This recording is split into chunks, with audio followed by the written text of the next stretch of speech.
Case welcome back to Siddique boil works. இன்றைக்கி ஒரு customer வந்து கால் பண்ணி கூப்பிட்டுருந்தாரு. எல்போ சைடு வழியாக தண்ணி லீக் ஆகுதுன்னு சொன்னார். ஸோ நானும் என்னான்னு சொல்லி ஃபால்ட் பார்க்க சொல்லி பார்த்தேன். ஸோ பார்த்தா உள்ளே வந்து 9 ட்ராப்பில் வந்து எஜ்ஜில் வந்து பைப் வந்து எலி கடிச்சிருச்சு. ஸோ இதுதான் இந்த ஃபால்ட்டு. ஸோ இதுக்கு என்ன வழி பண்ணணுன்னா, இப்போ இருக்கிற இந்த ஃபிட்டிங்ஸ் எல்லாம் கழட்டிட்டு, இப்போ தரையெல்லாம் உடச்சி இந்த ஃபிட்டிங்ஸ் எல்லாம் வெளியில் எடுத்துகிட்டு அதுக்கப்புறமா புது ஃபிட்டிங் போடணும். ஸோ இந்த புது ஃபிட்டிங் போடுறது எப்படின்னா, இப்போ பார்த்தீங்கன்னா, இப்போ நான் வந்து க்ளீனாக தரையெல்லாம் உடச்சிட்டேன். இப்போ வந்து பார்த்தீங்கன்னா, அவுட்ரில் இந்த எல்போ ஒன்று இருந்துச்சு.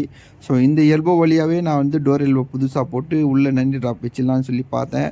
ஸோ அந்த எல்போவில் பைப் கட் பண்ணி எடுக்கும்போது எல்போவும் உடஞ்சிடுச்சு. அதனால் வேறு வழி இல்லாமல் நான் வந்து ஃபுல் செட்டாகவே மாற்றிட்டேன். இப்போ பார்த்தீங்கன்னா, ஒரு கப்ளர் வச்சு கீழே ஒரு எல்போ பிளெயின் எல்போ வச்சு மேலே டோர் எல்போ வச்சு உள்ளே தள்ளி விட்டுட்டேன். உள்ளே 9 ட்ராப் ஃபிட் பண்ணி விட்டு 4 இன்ச் பைப் மேலே வச்சு அதுக்கு புஷ் வச்சு வேஸ்ட் வாட்டர் ஓஸ் பைப் போட்டு ஃபிட்டிங் பண்ணி கொடுத்துட்டேன். கடைசியில் வந்து கலவையெல்லாம் போட்டு பேக் பண்ணி கொடுத்துட்டேன். இந்த வீடியோ உங்களுக்கு பிடிச்சிருந்தா லைக்